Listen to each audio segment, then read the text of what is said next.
Have you ever wondered why, no matter how many times you bake the product, anytime you try to switch out whole grain flour for white flour, it just never turns out? Well, I'm here to tell you 3 reasons why.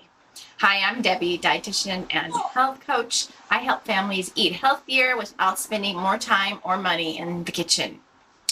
Number 1, the weight difference. My husband and I have been married for 20 years, actually over 20 years, and he is an experienced cook and has been cooking for probably 50 years. Unfortunately, though, baking is not something that he had done a lot of. As a result, every time he tried to make baked goods, they would not turn out right. And I started noticing something, that he was not carefully measuring the products. So basically, after about 10 years, I finally was able to get him to conduct an experiment where he weighed 5 different flours, and lo and behold, they all weighed something different, with the stone ground flour being like the most heaviest. And surprisingly enough, the white whole wheat flour was actually the lightest. So bottom line, right? The weight matters. And if you use a flour that's heavier than white flour, the first thing you're going to be dealing with is a product that doesn't want to rise. Number 2, improper measuring. This was another thing that he was doing that no one had ever really told him it wasn't the correct way to do it. So I went to school and I learned how to properly measure things. I didn't actually get into cooking too much, but I did know some of the principles. So first of all, we were taught, and you probably have too if you've done any kind of cookbook reading or anything, that when you use water or other liquid ingredients, you use this type of a measuring cup because the liquid ingredients level out, so they're easy to measure.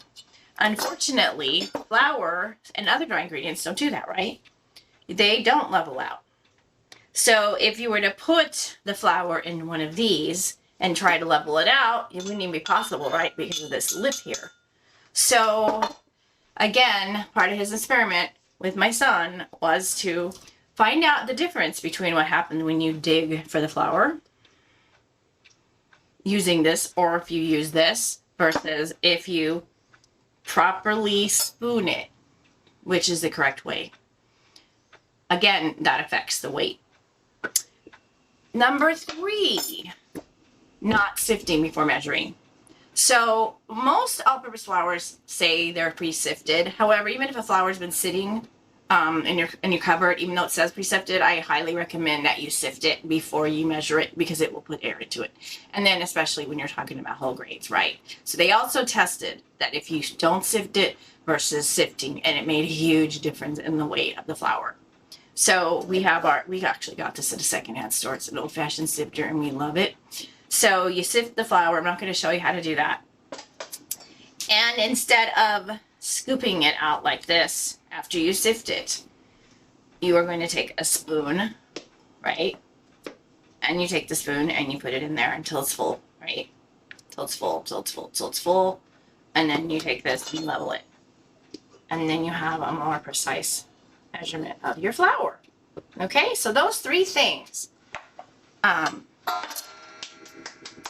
The weight difference in the flours makes a huge difference in whether you have a nice rise or not. There are a lot of other things, but these 3 things are 3 of the most important things.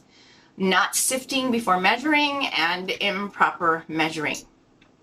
So, if you are interested in reading more about this subject and my other lovely articles that I have written about nutrition and health and cooking, then click the link below to visit my website. Also, if you are interested in a cheat sheet on substitutions to be used for baking, comment baking below. Thank you so much for your time. Hope you have a great day.